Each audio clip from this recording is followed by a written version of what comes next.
let's address the elephant in the room, R. Kelly. In this video, we're going to talk about how R. Kelly's album came to be. There's been a lot of speculations how R. Kelly was able to release an album in jail and then called the album I Admit It. R. Kelly's team stated that they did not authorize the album to come out. R. Kelly himself stated that he did not want that album released, and that album was released without his authorization. So, without further delay, let's get into it. Recently, R. Kelly dropped a 13-song album called I Admit It. That album was released and it was streaming through Apple Music and Spotify and other platforms, including YouTube. That album was doing pretty good. A lot of people was talking about the album. The album was receiving good reviews from some people, and some people were mad about it. Like I stated in my previous video, Boozy, who's R. Kelly's biggest fan, was very excited about the album, and everybody was talking about the album. A few days later, the album was pulled from streaming platforms everywhere, and nobody could get the album. And then R. Kelly came out. He spoke about the situation, and he said that he did not release the album. The album was released without his authorization, and that if he did release the album, he would call it Free R. Kelly. Okay, what's going on right now is I just saw the news. I talked to Jennifer earlier today, and apparently somebody faked an album called I Admit It and put it out there as if it was me putting it out. And I'm not putting out any albums. I haven't put out any albums. I'm not even having any interest in putting out any albums because my only focus is the appeal and everything else. But it seems like somebody wants this album out to mess with the appeal, because why would I put an album out called I Admit It? Okay, so that's right there. That makes no damn sense.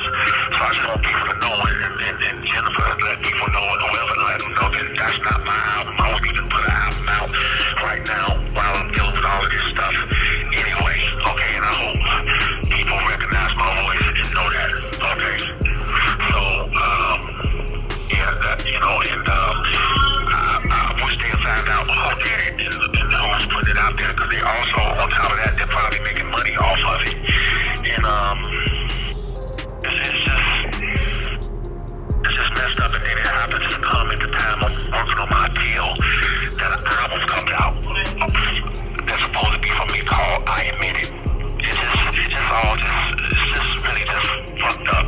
Now, only a few days later, we found out the real situation behind it, and now we found out what his team is saying that happened that led to the album being released.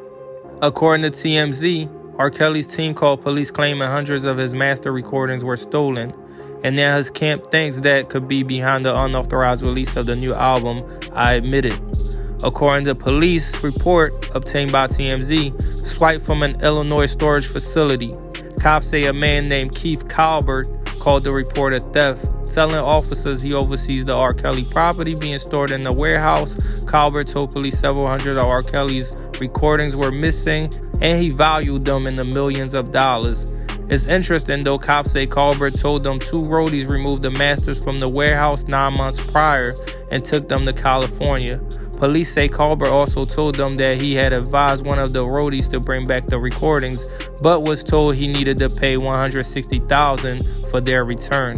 Police say Colbert showed them 10 empty shelves he said used to be completely full, and estimated between 300 to 500 missing recordings. It's unclear why R. Kelly's team waited so long to make the report. In any event, cops say they investigated, but it didn't go anywhere, so the case was closed and no arrests were made. This whole situation is kind of fishy, being that somebody would leak R. Kelly's album or come out with a bootleg version of his album out. What's even worse is R. Kelly don't even think that's his voice or that's him on the album. I don't know, that sounds pretty much like R. Kelly to me, but let me know what you guys think about the situation.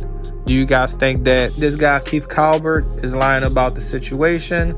Or do you think that R. Kelly's team is lying about the situation since his masters reportedly was lost or stolen 9 months prior? Let me know in the comments below. Don't forget to like, subscribe, and hit that notification.